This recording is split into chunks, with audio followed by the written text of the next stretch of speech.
Traffic সচেতনতা বাড়াতে নয়া উদ্যোগ কলকাতা পুলিশের, যেখানে এক বাস তৈরি করা হয়েছে যার ভেতরে রয়েছে সচেতনতার বার্তা। মূলত স্কুল পড়ুয়া ও যাত্রীদের সচেতন করতে এই উদ্যোগ। বাসের ভেতরে রয়েছে ডামি ট্রাফিক পুলিশ, সাথে সিগন্যাল, রাস্তা পারাপারের নিয়ম, অনেক কিছু। এর আগেও সেভ ড্রাইভ সেভ লাইফের মাধ্যমে ক্যাম্পেইন চালানো হতো, সেই কারণেই নতুন উদ্যোগে সচেতনমূলক বাসের দ্বারা আরও সচেতন করে তোলা। কলকাতার ডিসি ট্রাফিকের পক্ষ থেকে এই নয়া উদ্যোগ গ্রহণ করা হয়েছে, যার আজ ফ্ল্যাগ হোস্টিং এর মাধ্যমে উদ্বোধন করলেন কলকাতার পুলিশ কমিশনার মনোজ বর্মা। তিনি এই বিষয়ে জানিয়েছেন, যেভাবে সাইবার ভেহিকল বিভিন্ন সোসাইটি স্কুলে গিয়ে সেখানকার অধিবাসী এবং জনসাধারণকে সচেতন করছে, ঠিক একইভাবে এই ট্রাফিক অ্যাওয়ারনেস বাস মানুষকে ট্রাফিক নিয়ম এবং অ্যাক্সিডেন্ট রুখতে সচেতন করে তুলবে।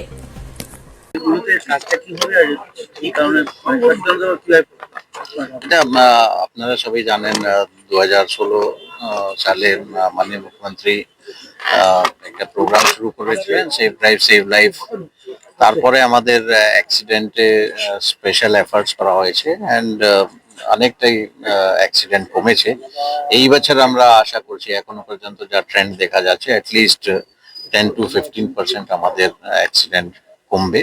এখন অব্দি যা ট্রেন্ড আছে লাস্ট 7 months।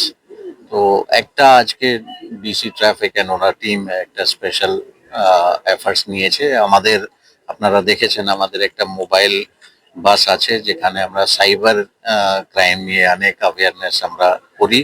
বিভিন্ন জায়গায়, বিভিন্ন হাউজিং সোসাইটি, বিভিন্ন স্কুলে আমাদের সাইবার রিলেটেড যে ভেহিকেল আছে, ওটা বিভিন্ন জায়গায় যায়, পাবলিকের সঙ্গে ইন্টারাক্ট করে অ্যাওয়ারনেস বাড়ায়। সিমিলারলি একটা আজকে ডিসি ট্রাফিকের ইনিশিয়েটিভে নতুন একটা ড্রাইভ হলো, একটা বাস আমরা রেডি করেছি। এটা basically to spread the message of save drive save life. তো এখানে ট্রাফিক উইং থেকে অনেক কিছু বাচ্চারা, স্কুলের বাচ্চারা বা ইভেন জেনারেল পাবলিক অলসো ওদের কাছে যাবে, ওদেরকে বিভিন্ন জিনিস শেখাবে, সো দ্যাট এভরিবডি দুর্গাপুজো